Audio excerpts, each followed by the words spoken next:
Trev's Hockey Show. I'm the Trev. That's too sweet. Anyway, it's been a minute, so I figured now's as good time as any to get back onto filming because I've kind of neglected it. And I think I'm coming at you with a first on this channel, a debate. See, not long after the Florida Panthers won the Stanley Cup for the second straight year, making them back-to-back champs, NHL.com came out with an article discussing the best back-to-back Stanley Cup champs in the last 30 years. And yes, there have been 4 teams that have won Stanley Cup back-to-back in the last 30 years. Should give you an indication as to how hard the Stanley Cup is to win. And I'm glad they only left it at 30 years, because if you took it 35 years, then you're including the 91-92 Pittsburgh Penguins, then it's no longer a debate. Or if you took it back 40 years, then you're including the Edmonton Oilers in the middle of their dynasty, and then it's no longer a debate. So thankfully, we're only topping off at 30 years. And yeah, I might be coming at you a bit late with this, but you know what? A debate's a debate all the same. So with all that being said, let's discuss, or let's debate. Feel free to give me your thoughts on this. Let's debate the best back-to-back Stanley Cup championship teams in the last 30 years. Let's talk about it. Now, before we start, I have to mention that this isn't nearly as straight out and here it is debate. There are variables in at least 2 of these. So I'll at least keep those in consideration when discussing this. So let's start off with your first back-to-back in the last 30 years. So when talking about the 97-98 Detroit Red Wings, here's the first X factor in this one. They didn't play with a salary cap. This was before the big one. So to say this team was stacked is quite the understatement. I mean, Scotty Bowman was your coach, first and foremost. And if you keep in mind the old Scotty Bowman philosophy, any year you don't win the cup is a bad year. And when you look at the roster for these 2 teams, it's Hall of Fame central. I mean, Steve Yzerman was your captain, obviously, but you had Sergei Fedorov, you had Fetisov, you had Larionov, you had Lidstrom, Murphy, Shanahan, you had Mike Vernon for the first one, and Chris Osgood, who should be a Hall of Famer, for the second. And I mean, with a supporting cast that includes Chris Draper, Joey Kosher, Kirk Maltby, and Darren McCarty, you could even throw Konstantinov in there, even though he was only there for 1. I don't know, if I'm the opposing team to these Detroit Red Wings, I'm shaking. I'm literally shaking. So on top of not playing in a salary cap, what made this one, with these 2 cups so impressive, they won them both in sweeps.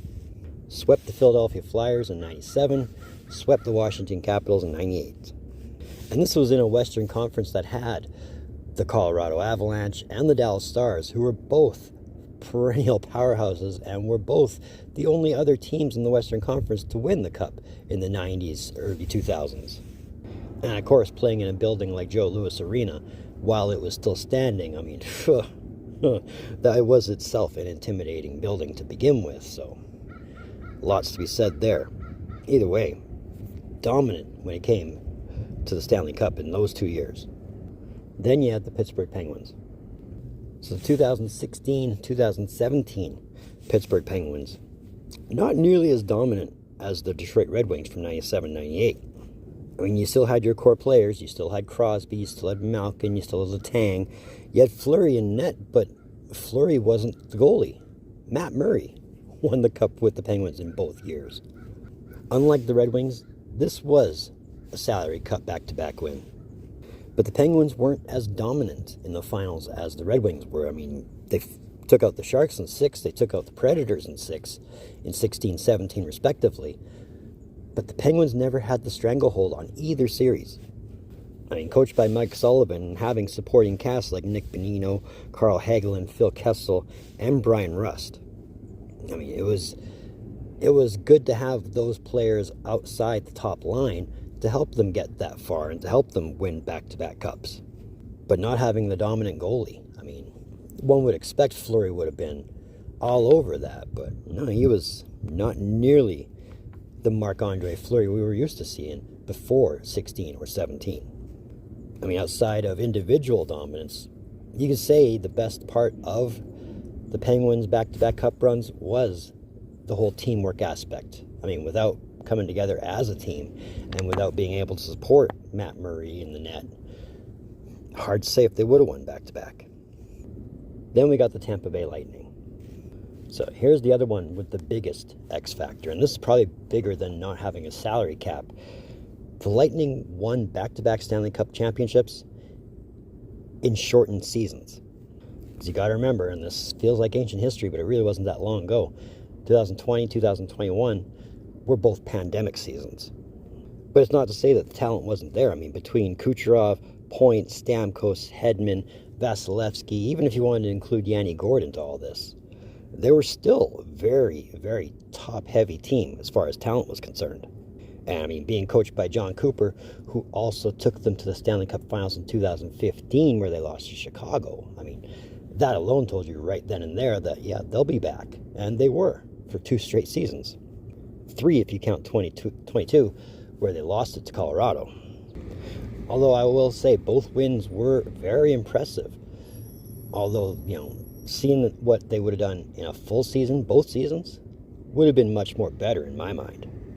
At the same token, Tampa didn't have healthy stars for both season or playoffs. 2020, they didn't have Stamkos playing full-time. 2021, they didn't have Kucherov playing full-time. So, things you were able to take advantage of back then. While still impressive, could have been better. And then finally, the most recent one, the Florida Panthers. So again, another team that made the Stanley Cup Finals 3 years in a row and won back-to-backs. And it's kind of hard to look past the most recent bias. I mean, they are the most recent back-to-back Stanley Cup champs, doing it in 24 and 25. But really, the roster had not really been tinkered with all too much. I mean, you still have your Matthew Tkachuks, you still have your Alexander Barkovs, your Carter Verhaeghes, who won a cup in Tampa before coming to Florida. And your Sam Bennett's. This year they had Brad Marchand, which really put them over the edge as far as being cup contenders was concerned.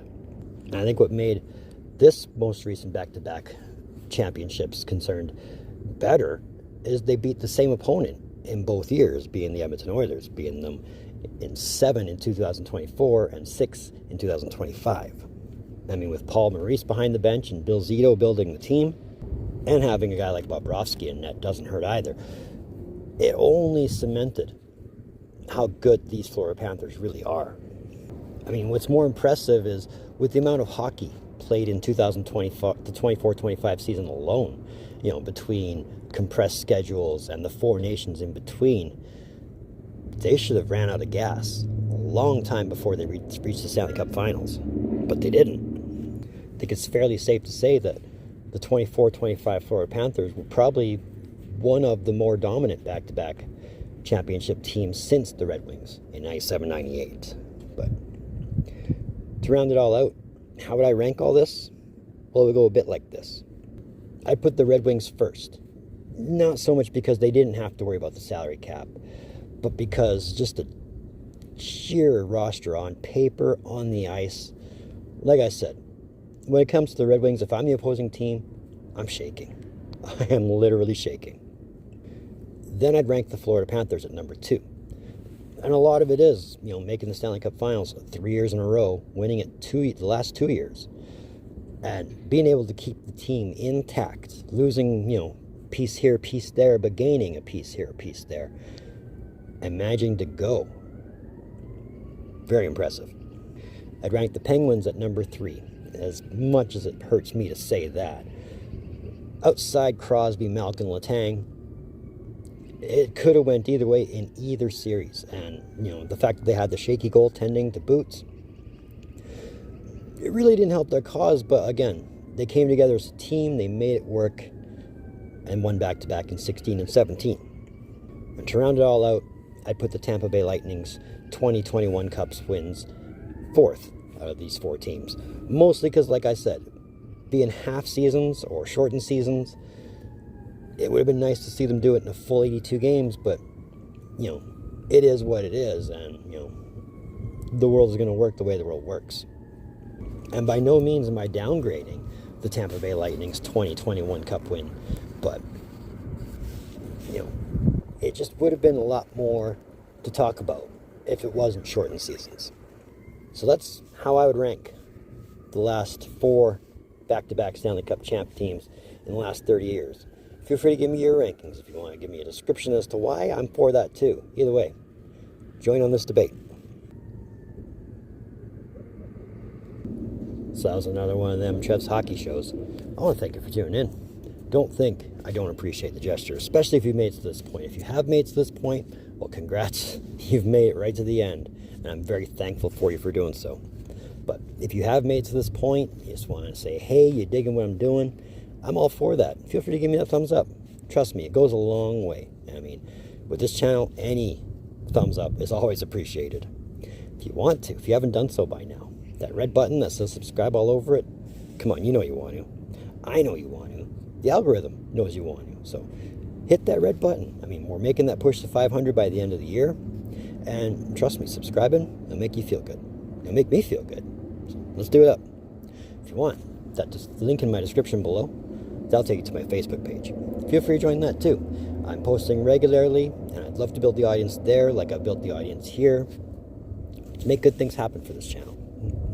So moving forward, well, it is still off season, and I got to get back to writing the scripted videos, so look for something coming along by the way. In the meantime, and in between time, be looking for some Trev. Later.